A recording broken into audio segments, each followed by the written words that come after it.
حضرت داتا گنج بخش علی حجویری رحمۃ اللہ تعالی علیہ نے کشف المحجوب میں ایک واقعہ لکھا ہے، اور میں کئی جگہوں پہ لوگوں سے کہتا ہوں کہ لوگوں کشف المحجوب کو اسٹڈی کیا کرو، آپ پڑھا کرو۔ داتا صاحب نے بڑے چیلنج کے ساتھ کہا ہے کہ وہ شخص جس کو کوئی رہبر و رہنما نہ ملتا ہو کہ جو اس کو سیدھے رستے پر لگائے، وہ میری کتاب کشف المحجوب کو پڑھا کرے، اسے عرفان ذات نصیب ہو جائے گا۔ چھوٹی سی بات نہیں ہے، اس کو پڑھا کرے۔ اس میں داتا صاحب نے ایک واقعہ لکھا ہے ایک بزرگ کا، ان بزرگوں کا نام ہے حضرت شیخ ابو عمر حفص رحمۃ اللہ تعالی علیہ۔ ابو عمر حفص رحمۃ اللہ علیہ یہ جب جوان تھے نا، جوانی میں تھے، تو یہ کسی عورت پہ فریفتہ ہو گئے، کسی عورت سے محبت ہو گئی۔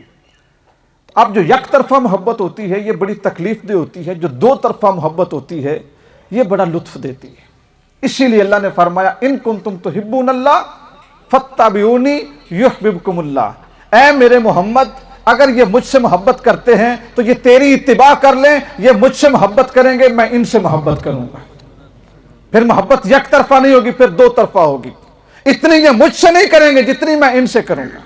دو طرفہ محبت میں لطف ہے، سکون ہے۔ یک طرفہ محبت میں کوئی سکون نہیں ہے۔ ہم دنیا میں اکثریتی محبتیں یک طرفہ کرتے ہیں۔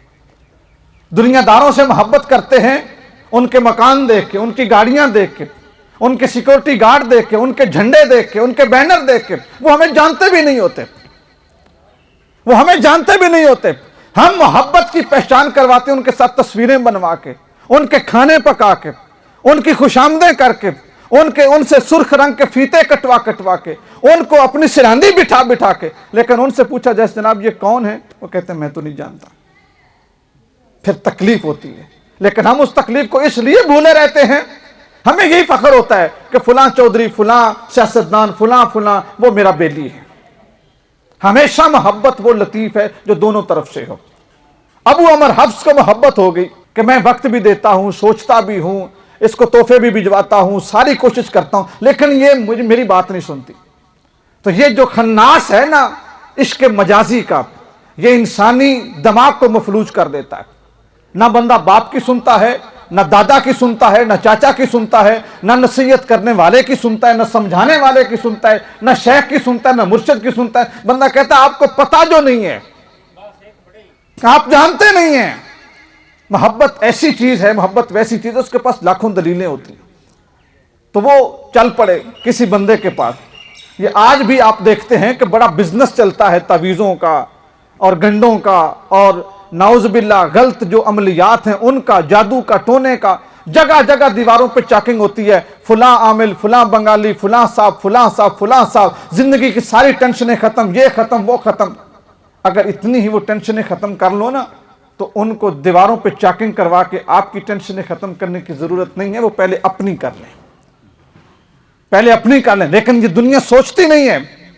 ہماری عورتیں ان کے دروازوں پہ اپنے شوہروں سے چھپ چھپا کے، اپنے بھائیوں سے چھپ چھپا کے، اپنے دیوروں سے چھپ چھپا کے، اپنے جیٹھوں سے چھپ چھپا کے، اپنی ماں سے، اپنے باپ سے، اپنے بھائیوں سے چھپ چھپا کے ان کو ملتی ہیں، میرا خامن میری بات نہیں مانتا، کوئی تعویذ دے دیں، میرا بھائی بات نہیں ماننا، کوئی تعویذ دے رہے ہیں۔ تو یہ کیا ہیں؟ لوگوں کے ایمان خریدنے کے ایک طریقے ہیں، اور آج سے نہیں، صدیوں پرانے ہیں۔ ابو عمر حفص کو کسی نے کہا کہ فلاں جگہ پر نیشا پور میں ایک جادوگر ہے، اس کے پاس چلے جائیں، اور کیا کریں؟ اس جادوگر کے ساتھ جا کے معاملہ شیئر کریں، وہ کوئی تمہیں تعویذ دے گا، کوئی عمل بتائے گا، کوئی ٹونا کرے گا تو تیرا کام ہو جائے گا۔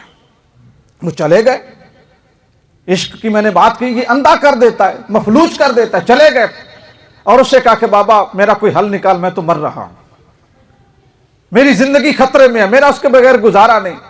اس نے کچھ بتیاں رگڑ کے دے دی اور کہا چلے جاؤ، اور 40 دن تک تم نے کوئی نیک کام نہیں کرنا۔ 40 دن تک تم نے کوئی نیک کام نہیں کرنا۔ میرے وہ دوست اس بات کو دھیان سے سنیں جو یہ کہتے ہیں کہ قرآن پڑھتے ہیں تو زبان نہیں چلتی، نماز یاد نہیں ہوتی، فلاں کام اس طرح نہیں ہوتا۔ اللہ کے بندو اب دھیان سے سنو کہ خدا کی رحمت تمہارا کتنا انتظار کرتی ہے۔ تم نے صرف کوشش کرنی ہے۔ وَمَا عَلَيْنَا إِلَّا الْبَلَاغُ، سورہ یاسین کا کلام ہے۔